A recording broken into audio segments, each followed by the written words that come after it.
Hey everyone, welcome back to the channel. क्या हाल है भाई? आप सभी के एकदम से बढ़िया, शानदार है, झकास, एकदम जिंदगी मस्त चल रहा है। बस चल रहा है ना। चलो, तो इस वीडियो में हम लोग बात करने वाले हैं कि आप लोगों का जो एग्जाम होने वाला है कल यानी 29 फरवरी को, उसमें इकोनॉमिक्स का मॉडल पेपर में क्या क्या क्वेश्चन पूछा गया है, और इसमें से भी आप लोगों का बहुत सारा क्वेश्चन आने का चांसेस है। ठीक है, तो मॉडल पेपर को स्किप मत करना, पूरा वीडियो देखना, स्किप जरा से भी मत करना। अपने सारे फ्रेंड्स तक ये वीडियो फैला दो, जितना दूर तक फैला सकते हो उतना फैला दो। तो चलो शुरुआत करेंगे क्वेश्चन नंबर 1 से और आगे बढ़ते हुए चले जाएंगे। आ जाओ। क्या कहा गया है कि which of the following is not the function of statistics? कौन सा स्टैटिस्टिक्स का फंक्शन नहीं है? तो option number D, forecasting of data. ठीक है, आगे। Shyam makes furniture to sell. Shyam ने एक फर्नीचर बनाया लकड़ी से, ठीक है, बेचने के लिए। तो श्याम क्या है? श्याम प्रोड्यूसर, उत्पादक है। ठीक है, आ जाओ। आंकड़ा संग्रह करने वाला व्यक्ति यानी पर्सन हु कलेक्ट्स डेटा, उसको एन्यूमरेटर कहते हैं। Option number A. 4, in which year the first census was done in independent India? स्वतंत्र भारत में सबसे पहला जनगणना कब हुआ था? 1951। यदि ये नहीं ना रहता, ये इन इंडिपेंडेंट इंडिया और सिर्फ क्वेश्चन मार्क आता कि in which year the first census was done, तो ऑप्शन नंबर डी होता 1881 में। याद रखना, भूलना मत बबुआ। आ जाओ। Question number 5, grouping of data on the basis of time is known as chronological classification. क्योंकि जर्नल क्रोनोलॉजिकल क्लासिफिकेशन का होता है और जर्नल क्या डेट वाइज मेंटेन करते हैं, तो grouping of data on the basis of time, time के बेसिस में क्रोनोलॉजिकल क्लासिफिकेशन। याद रखना। Mid point of any class, कोई भी क्लास का अगर मिड पॉइंट निकालना है तो क्या करते हैं हम लोग? L1 प्लस L2/2 इन्हें करते हैं, यानी the average of higher, sorry L1, एक सेकेंड, L2 प्लस L1/2 यानी lower plus upper plus lower by 2, upper class interval plus lower class interval divided by 2, तो the average of higher limit and lower limit of class. ठीक है, चलो। What does range means? Range का मतलब क्या होता है? Range is equals to highest minus lowest या फिर लार्जेस्ट माइनस स्मॉलेस्ट। तो इसमें क्या है? ऑप्शन नंबर बी होगा, difference between maximum and minimum observation. आ जाओ। Pie diagram is, pie diagram कैसा होता है? Unidimensional diagram. What can be found by histogram? आयत चित्र के माध्यम से क्या ज्ञात किया जाता है? मोड, बहुमूलक। Question number 10, circle in a pie diagram is divide into 10 equal part. देखो एक सर्कल है, उसको 100 भाग में बांटा गया, तो एक सर्कल कितना डिग्री का होता है? 360 डिग्री में। तो बोलता है एक पार्ट कितना डिग्री का होगा? तो इससे 100 से भागा दे दो, तो 0 0 गया और एक पॉइंट लगेगा, यानी 3.6 डिग्री। ऑप्शन नंबर ए। ठीक है, देखो question number 11, calculate mode from the following. देखो मोड का मतलब क्या होता है? जो नंबर सबसे ज्यादा बार आ रहा है, क्योंकि ये सीरीज कैसा है? ये है व्यक्तिगत श्रेणी यानी इंडिविजुअल सीरीज है। तो इसमें कौन सा ज्यादा आया है? जरा देखो, 12 एक बार आया है, 12 एक बार आया और 12 नहीं आया, यानी 26 एक बार आया है, 26 दो बार आया, 26 तीन बार आया है ना। और कोई 3 बार आया है? 3 बार। 17 नहीं आया है, 17 17 17 19 19 19 19 19 नहीं आया, 23 23 23 भी नहीं आया, यानी 26 होगा। तो 26 इसका आंसर सही होगा, 26। ठीक है, अच्छा 12 में देखो, quartile is a major which divides a data into 4 equal part. क्योंकि क्वार्टाइल जब भी होता है तो डिवाइडेड बाई 4 करते हैं, यानी 4 भाग में बांटा जाता है। निम्नलिखित में से माध्यिका की कौन सी विशेषता है? Which of the following is one of the characteristics of median? Median का characteristics, it divides the data into 2 equal part. क्योंकि मीडियन है तो 2 भाग में बांटेंगे। ठीक है, तो 13 का हो जाएगा option number A. 14, calculate range. Range निकालना अभी बताया, range equal to highest minus lowest. तो सबसे बड़ा वाला कौन सा है? 150, 150 माइनस लोएस्ट 20, तो 130 आ जाएगा, क्या रेंज आ जाएगा। ठीक है, तो 130 option number C. 15, which of the following measures inequality of distribution? Inequality of distribution कौन सा मेजर्स का होता है? इनइक्वालिटी ऑफ डिस्ट्रीब्यूशन होता है option number C, Lorenz curve. ठीक है, अच्छा स्टैंडर्ड डिविएशन निकालना है। देखो स्टैंडर्ड डिविएशन कैसे निकालते हैं, आ जाओ फटाक से निकालते हैं। देखो यहाँ पे क्या दिया हुआ है, यहाँ पे बता देता हूँ। ठीक है, यहाँ पे जैसे कि x दिया हुआ है, x कितना कितना दिया हुआ है देख लेते हैं, 4 5 6 7 8। देखो यहाँ पे फटाक से x लिखो, क्या 4 5 6 7 8 हो गया। अब यहाँ से हम लोग निकालेंगे d। सबसे पहले यहाँ पे मीन निकालो, मीन 8 7 15, 15 6 21 21 5 26, 26 4 30। तो यहाँ पे मीन कैसा होगा? समेशन x बाई n, तो 30 डिवाइडेड बाई कितना? 1 2 3 4 5, 5 5 गो है, तो 5 गो नंबर है तो 5, तो 5 6 30, तो मीन कितना निकल गया? देखो डी कैसे निकलेगा? डी निकलेगा तुम्हारा, एक सेकंड, डी निकलेगा x माइनस मीन, तो सबसे घटाते चल जाओ 6 को, तो 4 minus 6 minus 2, 5 minus 6 minus 1, 6 minus 6 0, 7 minus 6 1 और ये 2। ठीक है, अब इसका स्क्वायर कर दो, स्क्वायर करेंगे तो यहाँ पे कितना आएगा, 2 दूनी 4, 1 0 1 4 हो गया।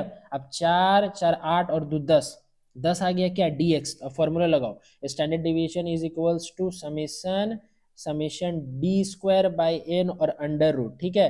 तो क्या हो जाएगा, अंडर रूट 10/2, सॉरी 10/5, क्योंकि एन 5 था तभी ना 5 से भागा किए थे 30 को, और डी स्क्वायर एन आ गया 4 1 0 1 4 हो गया। 5 दूनी 10 यानी √2, का वैल्यू क्या होता है 1.414। अब देखो कहाँ है 1.414, ऑप्शन नंबर बी, समझ गए। 17 ये किसको दिखाता है, ये दिखाता है पूर्ण धनात्मक सहसंबंध यानी परफेक्टली पॉजिटिव रिलेशन को दिखाता है ये वाला डायग्राम। आ जाओ 18, the value of Pearson coefficient correlation D, पता है किसी का भी पूछे, चाहे पियर्सन का पूछे चाहे स्पेयरमैन का पूछे, किसी भी कोई भी कोरिलेशन अगर होता है तो वो +1 से -1 के बीच में ही आता है, ठीक है। तो ऑप्शन नंबर डी इसका करेक्ट आंसर हो गया 18 का। 19, what does price index major, अच्छा प्राइस इंडेक्स क्या मेजर करता है, P1/P0 × 100, ये प्राइस इंडेक्स होता है ना मेरा, यानी करेंट ईयर का प्राइस को बेस ईयर के प्राइस के कंपैरिजन में बताना। तो देखो the average change in the price of current year in comparison to base year, in option number A हो जाएगा कि करेंट ईयर का प्राइस को कंपेयर करेंगे किसके साथ, बेस ईयर के साथ। तो ऑप्शन नंबर ए 19 का, simple. 20, in price index of Paasche which value is taken as weight, देखो पास्चे का मेथड है, एक लास्ट पेरी एक पास्चे। देखो लास्ट पेरी में क्या करते हैं, समेशन, एक सेकंड, लास्ट पेरी में क्या करते हैं, summation P1Q0 by summation P0Q0, ऐसा करते हैं ना, यानी Q0 को वेट लेते हैं किसके, किसमें, लास्ट पेयर में, और पास्चे में Q1 को, यानी ऑप्शन नंबर सी होगा Q1। 21, when did iron and steel begin to develop in India, 20वीं शताब्दी, यानी ऑप्शन नंबर डी 21 का। 22nd देखो 22nd, which of the following period is known as the first stage of demographic transition, क्या वर्ष 1921, 22 का हो जाएगा ऑप्शन नंबर ए। 1921 वो तुम्हारा year of great divide. The 5 year plan in Indian national planning is taken from which country, जो 5 year plan था वो कहाँ से लिया गया था, वो लिया गया था USSR. Tariff is impose, tariff कहाँ लगाया जाता है, टैरिफ लगाया जाता है ऑन इम्पोर्टेड गुड, जो गुड्स हम लोग बाहर देश से इस देश में मंगवाते हैं। What should be the reason to promote small scale industry in India, क्या रीजन हो सकता है भारत जैसे देशों में लघु उद्योगों को प्रोत्साहित करने के लिए, क्या कारण हो सकता है। देखो क्या कारण हो सकता है पता है, देखो यहाँ पे रिक्वायरमेंट ऑफ लेस कैपिटल, हाँ ठीक है, capable to generate more employment opportunity, sir capital less होगा और हम लोग इस बात पे ध्यान देंगे कि इंप्लॉयमेंट ज्यादा से ज्यादा दिया जाए। कैपेबल टू कम्पीट, नहीं नहीं नहीं नहीं, ये कम्पीट वाला बात आता ही नहीं, ये क्यों कम्पीट करे भैया, हम तो स्मॉल है। अब मान लो कि अगर हम छोटे हैं बड़े आदमी से लड़ जाएंगे तो ऐसा थोड़ी होता है, हम कमजोर है तो हम अपना लेवल का आदमी से लड़ेंगे ना। तो ऑप्शन नंबर सी होगा 1 और 2, यानी 1 और 2 दोनों, यानी रिक्वायरमेंट ऑफ लेस कैपिटल और capable to generate more employment opportunity. 26 देखो, when world trade organisation establish, 1/1/1995, 1995 कहाँ है, डी ऑप्शन, 26 का ऑप्शन नंबर डी होगा। The 3 sub classes of NEP, देखो इसको बोलते हैं एनईपी न्यू एजुकेशन पॉलिसी, या तो बोलते हैं इसको इकोनॉमिक रिफॉर्म, या तो इसको बोलते हैं एलपीजी मॉडल, क्या बोलते हैं एलपीजी मॉडल। तो एलपीजी यानी लिबरलाइजेशन प्राइवेटाइजेशन ग्लोबलाइजेशन, 3 होगा। तो देखो लिबरलाइजेशन, एक बी में प्राइवेटाइजेशन, और देखो मैं बढ़िया से दिखा देता हूँ, देखो यहाँ पे तीनों है ना, लिबरलाइजेशन, एक सेकंड, लिबरलाइजेशन प्राइवेटाइजेशन ग्लोबलाइजेशन, तीनों तो उपयुक्त सभी। 28, number of industry reserve for public sector और प्रेजेंट्स आर 3, 3 इंडस्ट्री वर्तमान में सार्वजनिक क्षेत्र के लिए सुरक्षित उद्योगों की संख्या 3 है। 29 देखिए, in which year government of India implemented right to education, 2009 में राइट टू एजुकेशन आया था। Which country said to be best user of world knowledge economy, world knowledge economy का सबसे बेस्ट कौन इस्तेमाल करता है, आयरलैंड, ठीक है। 31 देखो, 31 में क्या कहा गया है, असर्शन क्या, देखो ह्यूमन कैपिटल इज इनविजिबल, मानव पूंजी अदृश्य है, it is inculcated in the mind of bearer, ये धारक के मस्तिष्क में रची बसी है, हाँ, यानी both A and R is true and R is the correct explanation of A, यानी ऑप्शन नंबर सी होगा, दोनों सही है और आर ए को ठीक तरह से एक्सप्लेन कर रहा है, ठीक है। 32, operation flood is related to, operation flood किससे रिलेटेड, ऑपरेशन फ्लड रिलेटेड है production of milk. Eco friendly technology is related to, eco friendly technology किससे रिलेटेड है, use of bio compost in farming, कृषि में जैविक खाद के प्रयोग से। What is the main source of employment for labourer in India, main source क्या है, प्राइमरी सेक्टर, क्योंकि प्राइमरी सेक्टर में ज्यादा लेबर यूज करते हैं। आ जाओ, कंस्ट्रक्शन वर्कर बोला है तो हम लोग को पता है सर कंस्ट्रक्शन वर्कर दिहाड़ी मजदूरी में आते हैं, 35 का ऑप्शन नंबर बी होगा। और वही अगर मान लो कि सरकारी नौकरी करने वाला बोलता है तो हम लोग किसमें मारते, हम लोग मार के वर्कर ऑफ ऑर्गेनाइज सेक्टर। वाह वाह वाह, सब जानते हैं आप लोग तो, very good very good. An example of renewable resource का एग्जाम्पल क्या होगा? नवकरणीय संसाधन का उदाहरण है ए और बी बोथ, दोनों।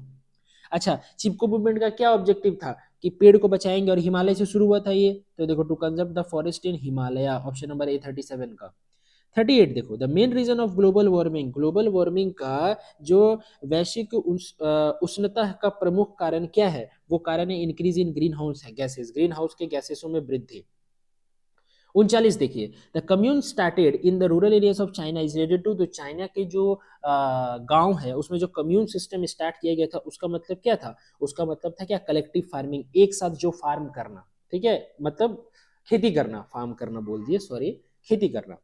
आ जाओ 40 में बात करते हैं। On the basis of HDI which of the following country stands on the first place, मानव विकास संकेतों के आधार पर निम्न में से कौन सा देश प्रथम है? देखो, नेपाल पाकिस्तान छोड़िए दो, अब भारत और चाइना में क्या कंपटीशन है, तो चाइना सबसे पहला आएगा, ऑप्शन नंबर बी 40 का, ठीक है।